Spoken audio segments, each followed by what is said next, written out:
አሰላሙ አለይኩም ወራህመቱላሂ ወበረካቱ። እንዴት ናችሁ ውድ ቤተሰቦቼ? እኔ አልሐምዱሊላህ ሰላም ነኝ። በያላችሁበት ሰላማችሁ ይብዛ። ሰብስክራይብ ያላደረጋችሁኝ ሰብስክራይብ በማድረግ ላይክ ሸር አድርጉ። ኢንሻአላህ ዛሬ የነቢዩላህ ኑህ አለይሂ ሰላምን ታሪክ ክፍል አንድ አነብላችኋለሁ። አላህ ሱብሓነሁ ወተዓላ ከነዚያ ህዝቦች ወደ ቀጥተኛው መንገድ ይመራቸው ዘንድ ኑህ የተባለውን መልእክተኛ አስነሳ። ኑህም ህዝባቸውን ሰብስበው እኔ ለእናንተ ታማኝ መልእክተኛ ነኝ፣ አላህንም ፍሩ ታዘዙትም። በእርሱም ላይ ምንም ዋጋ አልጠይቃችሁም፣ ዋጋዬ በዓለማቱ ጌታ ላይ እንጂ በሌላ ላይ አይደለም ብለው ህዝባቸውን ተጣሩ።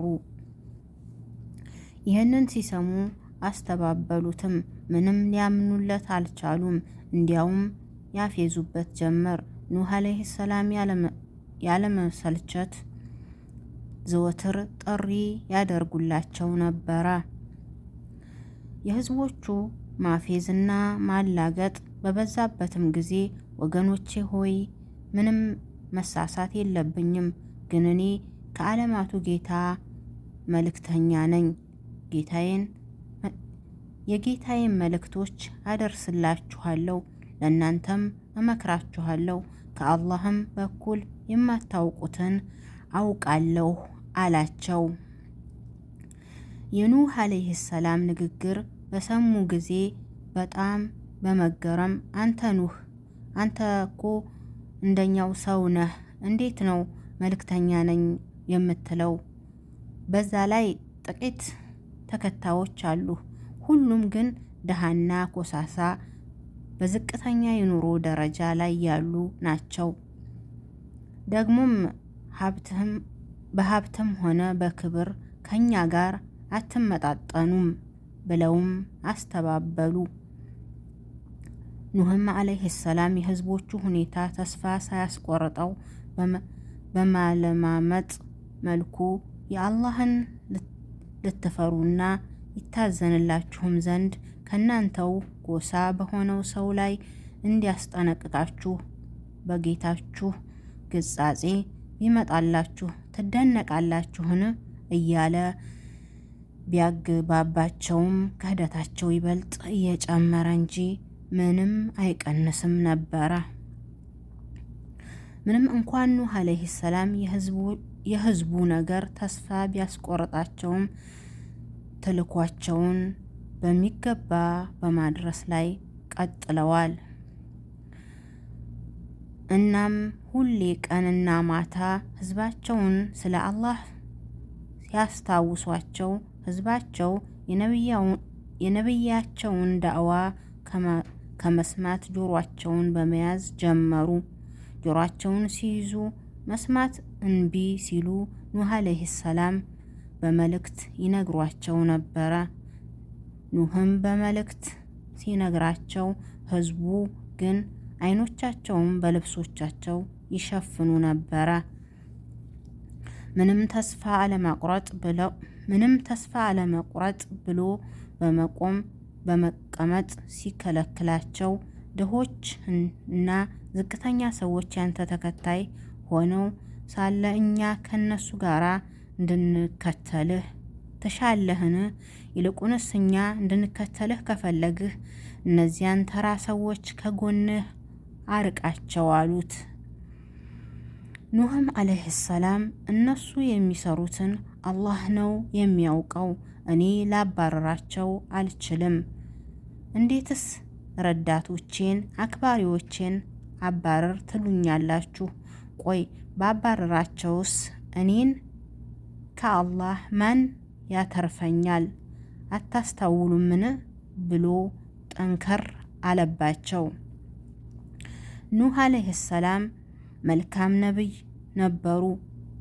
ሀብታም፣ ደሃ፣ ደካማ፣ ጠንካራ፣ ትልቅ፣ ትንሽ ሳይሉ ለሁሉም ክብር የተላኩትን ዳዕዋ አደረሱ። ምንም እንኳን ለ950 ዓመታት ዳዕዋ ቢያደርጉም ዳዕዋቸው ግን ከ80 በላይ ሰው ሊቀበላቸው ባለመቻሉ ሁኔታው ከአቅማቸው በላይ በመሆኑ ለጌታቸው ስሞታ ለማቅረብ ተገደዱ። እንዲህም ሲሉ ለአላህ ነገሩን ነገሩት። ጌታዬ፣ ህዝቦቼ እኮ አስተባበሉኝ። በእኔና እነርሱ መካከል ተገቢውን ፍርድ ፍረድ፣ አድነኝም፣ ከኔ ጋር ያሉትንም ሙእሚናን አድን ብለው አላህን ጠየቁ።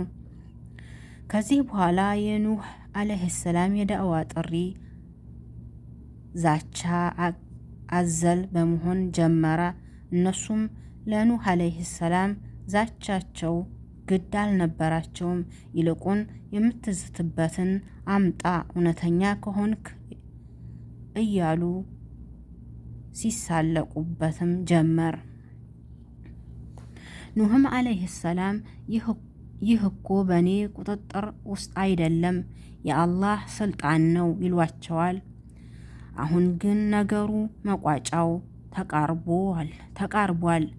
አላህም አስፈሪ ዋህይ እንዲህ ሲል ወደ ኑህ አወረደ።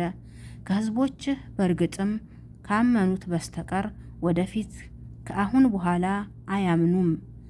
ይሰሩትም በነበሩት ክህደት አትዘን። በመቀጠልም አላህ ሱብሓነሁ ወተዓላ ኑህን አለይሂ ሰላም የዘንባባ ችግኝ እንዲተክል አዘዘው። ያቺ ዛፍ ለማፍራት ስትበቃ የአላህ ቅጣትም በእነዚያ ህዝቦች ላይ እንደሚፈጸም ቃል ገባለት። የአላህ ሱብሓነሁ ወተዓላ የተለመዱ እዝነቱ ይታወቀ ነው። ትልቅ ሰዎች ባጠፉት ህፃናትን አይቀጣምና ህፃናት ከቅጣቱ ሰለባ እንዳይሆኑ ቅጣቱን ከመፈጸሙ 40 ዓመታት በፊት የሴቶች ማህፀን ጽንስ መሸከም እንዳይችል አደረገ። ሱብሃንአላህ። ለ40 ዓመት ያህል ምንም አይነት ህፃን ሳይወለድ ቀረ። ከዚያ ዘመን ኑህ አለይሂ ሰላም የታዘዘውን ዛፍ እንክብካቤ ሲያደርግ እነዚህ አመፀኞች ህዝቦችም እንዲህ በማለትም ይሳለቁበት ነበረ። አንተ ኑህ ነብይ ነኝ እያልክ ዘራፍ ብለህ አላዋጣ ሲልህ ወደ ግብርና ገባህ እንዴ? ድንጋይም ይወረውሩባቸው ነበረ። የተተከለው ዛፍ 50 ዓመት ሲሞላው አላህ ሱብሓነሁ ወተዓላ ለኑህ ዋህይ በማውረድ ዛፎቿን እንዲቆርጧቸው አዘዟቸው። ኑህም አለይሂ ሰላም ዛፎቹን ከቆረጠ በኋላ አላህም ትልቅ መርከብ እንዲሰራ አዘዘው። ጅብሪልም አለይሂ ሰላም በመርከብ እንዴት እንደሚሰራ ሊያሳያቸው ከ7 ሰማያት ወረደ። አላህም እንዲህ ሲል ዋህይ አወረደ። የመርከቧ ርዝመት 1200 ክንድ፣ የጎን ስፋት 800 ክንድ፣ ከፍታ ደግሞ 80 ክንድ የሆነች መርከብ ስራ አለው። በተንጣለለ አሸዋማና በረሃማ ቦታ ላይ ኑህ መርከቧን መስራት ጀመሩ። ህዝቦቹም ካጠገቡ ሲያልፉ አንተ ኑህ ከነብይነት አናጺነት ይሻላል ብለህ ነው እያሉ ያፌዙበታል። ከፊሎቹም ደግሞ አንተ ኑህ መርከብ እኮ ለባህር ነው የሚሰራው፣ አንተ እልም ያለ በረሃ ላይ ትሰራለህ እንዴ ይሏቸዋል። ኑህም ለስለስ ባለ አንደበት ዛሬ በእኛ ላይ ብትሳለቁብን ነገ እኛም በእናንተ ላይ እንሳለቅባችኋለን ይሏቸው ነበረ።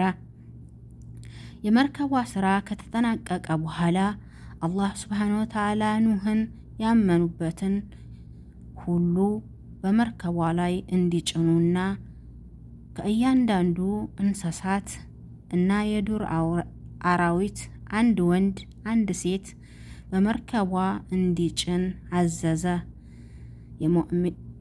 የምእምናኑ ቁጥር 80 ብቻ ነበረ። ለኑህም ዓለይሂ ሰላም 2 ሚስቶች ነበሩት። አንደኛዋ ሙስሊም ስትሆን ሁለተኛዋ አመፀኛ ከሃዲ ናት። እሱም ሙስሊሟን በመርከቡ ላይ ጫናት። በመርከቡ ውስጥ ሁሉም ቦታውን ከያዘ በኋላ ፀሐይ ብርሃኗን ተነጠቀች።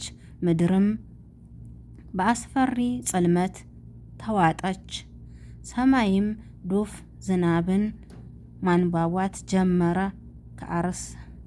በከአረሰ ምድርም ታሞቅ የነበረዋን ውሃ ምድሪቷን እየሰነጠቀ ለጉድ መፍለቅ ጀመረ። በአላህ ፍቃድ ክፍል 2 ይቀጥላል።